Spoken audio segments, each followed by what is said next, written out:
बिस्मिल्लाहिर्रहमानिर्रहीम। पाकिस्तान और अफ़गानिस्तान के माबैन 2 मरतबा सीज़ फायर हो चुका है। पहले अफ़गानिस्तान की तरफ से पाकिस्तान से दरख्वास्त की गई, जबकि अफ़गानिस्तान ने पाकिस्तान पर हमला किया था। किसके माँ पर हमला किया था, पीछे कौन था, किसने अंगेख्त की थी, किसने इनको उंगली लगा दी थी कि चलें पाकिस्तान पर हमला कर दें। पाकिस्तान पर हमला किया गया। पाकिस्तान ने उसी तरह जवाब दिया जिस तरह से मई में पाकिस्तान ने भारत को जवाब दिया था, और भागा फिर अफ़गानिस्तान पाकिस्तान के पास आया कि सीज़ फायर कर दिया जाए। पाकिस्तान ने उनकी दरख्वास्त मंजूर कर ली और सीज़ फायर के दौरान 48 घंटे का सीज़ फायर हुआ था। इस दौरान भी उनकी तरफ से पाकिस्तान पर हमला कर दिया गया। पाकिस्तान ने फिर जवाब दिया और मामला फिर दोहा में चला गया। दोहा में पाकिस्तान और अफ़गानिस्तान के माबैन बाकायदा सीज़ फायर करवा दिया गया। तुर्की और कतर की तरफ से सालसी करवाई गई और जामन भी यही ठहरे। ये पहला फेज़ था। और दूसरा फेज़ ये था कि तुर्की में इनकरा में पाकिस्तान और अफ़गानिस्तान के माबैन मुज़ाकरात होने थे 26 अक्टूबर को। कल 26 अक्टूबर थी, वहाँ पे मुज़ाकरात हुए हैं। सीज़ फायर बरकरार है, लेकिन इसके बावजूद भी पाकिस्तान पर अफ़गानिस्तान की तरफ से हमले किए जा रहे हैं। 25 लोगों को जो हमला करने के लिए आए थे वो सारे के सारे खाक और खून में मिला दिए गए, मार दिए गए, हलाक कर दिए गए, और 5 पाकिस्तान के सपूत भी शहीद हुए। वहाँ पे जो मुज़ाकरात हुए, पाकिस्तान की तरफ से कहा गया कि इनको ज़रा बताया जाए, इनको ज़रा समझाया जाए ये क्या बातें कर रहे हैं। बहरहाल वहाँ पे कोई ज़्यादा बड़ी पेशरफ्त नहीं हुई, लेकिन ट्रंप की तरफ से एक अजीब सी बात की गई है, उस पर भी बात कर लेते हैं। बहरहाल वहाँ पे जो मुज़ाकरात हो रहे हैं उनसे कोई खैर की खबर अभी तक तो सामने नहीं आई। बहरहाल तालिबान को समझने की ज़रूरत है कि उनके लिए कौन फ़ायदेमंद है, और ये भारत की प्रॉक्सी बन के पाकिस्तान पर हमला कर देते हैं, और फिर जो कुछ इनके साथ होता है। पाकिस्तान की तरफ से उस तरह का असला इस्तेमाल अभी तक नहीं किया गया जिस तरह का भारत के खिलाफ असला इस्तेमाल किया गया था। पाकिस्तान का भारत का कहा जाता है कि मवाजना नहीं है। उनकी फ़ौज बहुत बड़ी है और उनका साइज़ भी बहुत बड़ा है और उनके पास असले के भी ढेर लगे हुए हैं, लेकिन यहाँ तक ये मवाजना है कि पाकिस्तान और भारत के माबैन जो असला है उसका मायार क्या है, उस हवाले से पाकिस्तान भारत से कहीं आगे है। और फिर दुनिया ने देख भी लिया कि पाकिस्तान कितना आगे है, भारत को धूल चटा के रख दी। जबकि अफगानिस्तान के साथ अगर पाकिस्तान का मुकाबला किया जाए तो बिल्कुल कोई मवाजना नहीं बनता, फौज के हवाले से, असला के हवाले से, तरबियत के हवाले से, मुहारत के हवाले से। बल्कि अफगानिस्तान के पास तो फौज ज़मीनी है ही नहीं। ये गुरिल्ला कार्रवाइयों में हो सकता है कि कुछ बेहतर हो, लेकिन पाकिस्तान से फिर भी बेहतर नहीं हो सकते। तो इनको ये सोचने की बात है कि पाकिस्तान का मुकाबला कर सकेंगे या नहीं कर सकेंगे, और पाकिस्तान ने पूरी अपनी ताकत और सलाहियत इनके खिलाफ इस्तेमाल भी नहीं की और ना ही करना चाहता है। लेकिन भारत के माँ पर अगर ये ऐसा करता रहेगा, पाकिस्तान पर हमले करता रहेगा, तो फिर इसका बुरा हश्र ही हो सकता है। आ जाते हैं जनाब ट्रंप साहब की तरफ। ट्रंप साहब की तरफ से कहा गया है कि मेरी हुकूमत में आने के बाद मैंने औसतन 1 महीने में 1 जंग बंद करवाई है। उन्होंने पहले कहा था कि मैं पाकिस्तान और अफगानिस्तान की जंग बिल्कुल जल्द खत्म करवा सकता, बल्कि उन्होंने कहा कि पाकिस्तान और अफगानिस्तान की जंग खत्म करवाना मेरे बाएं हाथ का खेल है। देखते हैं कि उनके बाएं हाथ का खेल कब सामने आता है। उनकी तरफ से कहा गया कि ये जंग भी मैं बंद करवा दूंगा। जैसा उन्होंने कहा कि 1 महीने में मैंने 1 जंग बंद करवाई है। इनको आए हुए कितने महीने हो गए, जनवरी फरवरी और 11वां महीना है, तो क्या ट्रंप की तरफ से 11 जंगें बंद करवाई गई हैं? वैसी जंगों का भी जिक्र कर देते हैं जो कभी हुई ही नहीं है या पहले बंद हो चुकी हैं, वो भी अपने खाते में डाल लेते हैं। और इस जंग को वो कहते हैं कि ये 8वीं जंग है जो मैं बंद करवाने जा रहा हूँ। पहले इनकी तरफ जो जंगें बंद करवाई गई और कह रहे हैं कि औसतन मैंने 1 महीने में 1 जंग बंद करवाई है, 11 जंगें इन्होंने बंद करवाई हैं। तो कुछ हो सकता है कि ऐसी जंगें भी हो जो नूह सस की जंग होती है, मतलब कि जो बहू और सास की जंग होती है, इसी तरह से नंद और भवज की जंग हो सकता है कि इन्होंने बंद करवाई। और ये भी हो सकता है कि अपने घर में अपनी बीवी के साथ होने वाली जंग भी इन्होंने बंद करवा दी हो। इस तरह से 11 जंगें इनकी बन जाती हैं। तो देखते हैं कि ट्रंप कैसे पाकिस्तान और अफगानिस्तान की जंग बंद करवाता है। वहां तो 2 जमानती बैठे हुए थे, कतर बैठा हुआ था और साथ तुर्किया बैठा हुआ था।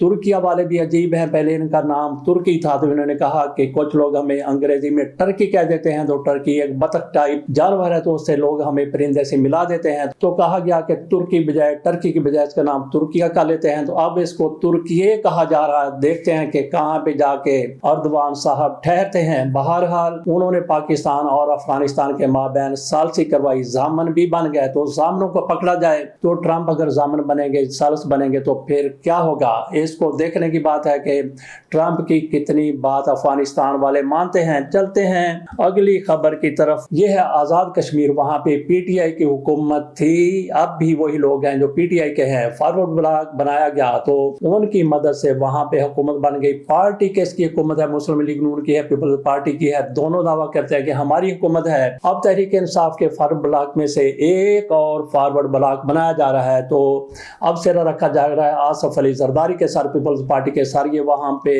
حکومت بنائیں گے۔ 10 کہا جاتا ہے کہ فارورڈ بلاک والے لوگ ان کی حمایت کریں گے اور پیپلز پارٹی والے وہاں پہ حکومت بنا لیں گے۔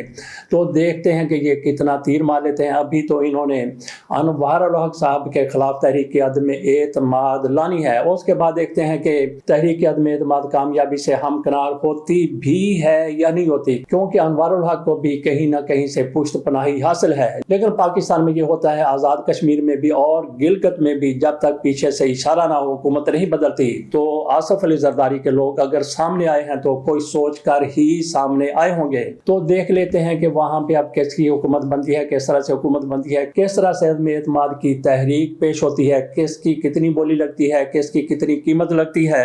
یہ مقابلہ ہو گیا سی ایم اور پی ایم کے مابین کے، پوچھ کے بتاتا ہوں سی ایم کون ہے، پی ایم کون ہے۔ پی ایم تو ظاہر ہے کہ جناب شہباز شریف صاحب ہیں، تو انہوں نے کہا تھا کہ پوچھ کے بتاتا ہوں، اور سی ایم کی بات ہو رہی ہے تو وہ ہیں سہیل آفریدی، انہوں نے بھی کہا کہ پوچھ کے بتاتا ہوں۔ مقابلہ ہو گیا، حساب برابر ہو گیا۔ کیسے ہو گیا؟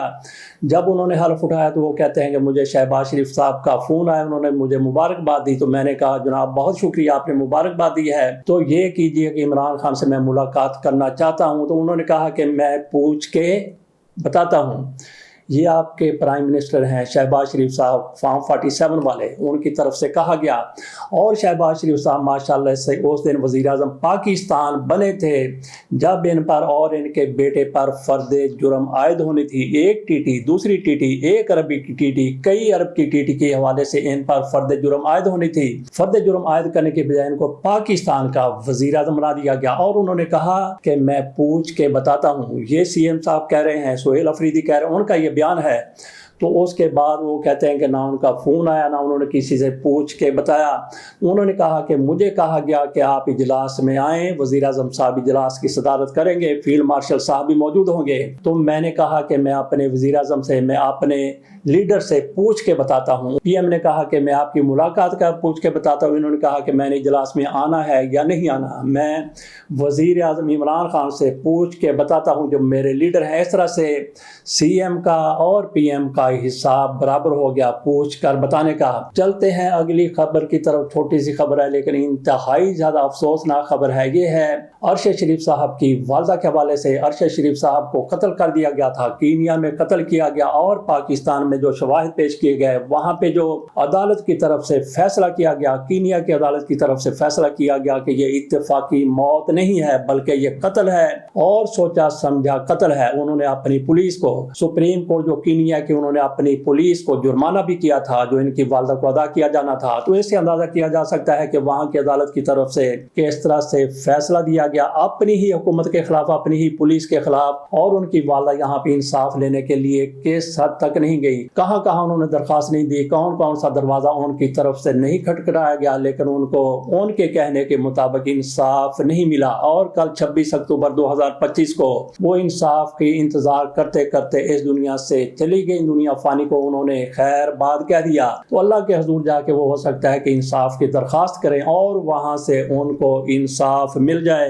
بات ہم نے کی تھی آزاد کشمیر میں حکومت کے تبدیل ہونے کی۔ وہاں پہ حکومتیں تبدیل ہوتی رہتی ہیں، نہ صرف وہاں پہ حکومتیں تبدیل ہوتی ہیں بلکہ پورے پاکستان میں، گلگت بلتستان میں، سندھ میں، خیبر پختونخوا میں، खैबर पख्तूनख्वा में तो बड़ी कोशिश की गई हुकूमत तब्दील करने की औरों की तरफ से, लेकिन वहाँ पे हुकूमत तब्दील होती है तो फिर तहरीक इंसाफ अपनी मर्ज़ी से हुकूमत तब्दील कर लेती है। बलूचिस्तान में भी हुकूमतें तब्दील होती रही हैं, और जिस तरह से रजीम है शहबाज शरीफ साहब जिसके सबरा हैं, हेड हैं, तो देखते हैं कि ये हुकूमत कब तब्दील होती है, कब इनकी बारी आ जाती है जहाँ से उठ के जाने की। लेकिन जिस तरह से इन्होंने अपने इंतज़ामात किए हैं, जिस तरह से इस्तेमाल किया है, जिस तरह से पॉलिसियाँ बनाई हैं, जिस तरह से आइन में तरमीम की जा रही है, पहले 26वीं आइन में तरमीम की गई, अब कहा जा रहा है कि 27वीं आइन में तरमीम की जा रही है।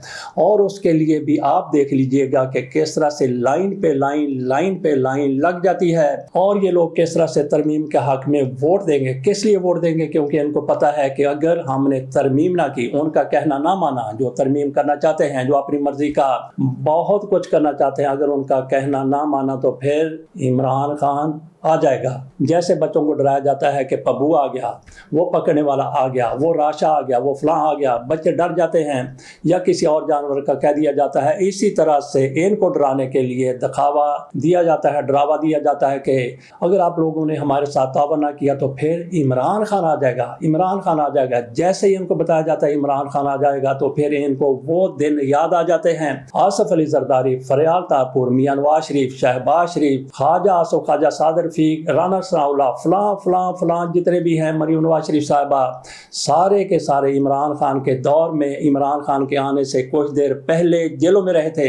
इनको फिर जेलें नजर आना शुरू हो जाती हैं, तो इसलिए ये कहते हैं कि हाँ बिल्कुल हम हाजिर हैं। तरमीम के हवाले से ये खुशबू लगा के वोट देने के लिए चले जाएंगे। तो बात हम कर रहे थे हुकूमत के तब्दील होने की, ये पाकिस्तान है, तो यहाँ पे एक लम्हा भी नहीं लगता हालात के बदलने का। आज बंदा इक़्तिदार के मिराज पर बैठा हुआ था, कल वो ऐसे नीचे गिरेगा कि पस्तियों में गिरता चला जाएगा। ये पाकिस्तान में होता रहा है, और ये भी होता रहा है कि पाकिस्तान से बाहर को बंदे को मंगवाया गया और उसको वज़ीर-ए-आज़म बना दिया गया, और पाकिस्तान में भी बंदा जेल में है, वहां से निकाला गया, उसको वज़ीर-ए-आज़म बना दिया गया। तो पाकिस्तान है, यहाँ पे किसी वक्त कुछ भी हो सकता है। इजाज़त दीजिए, अल्लाह हाफ़िज़।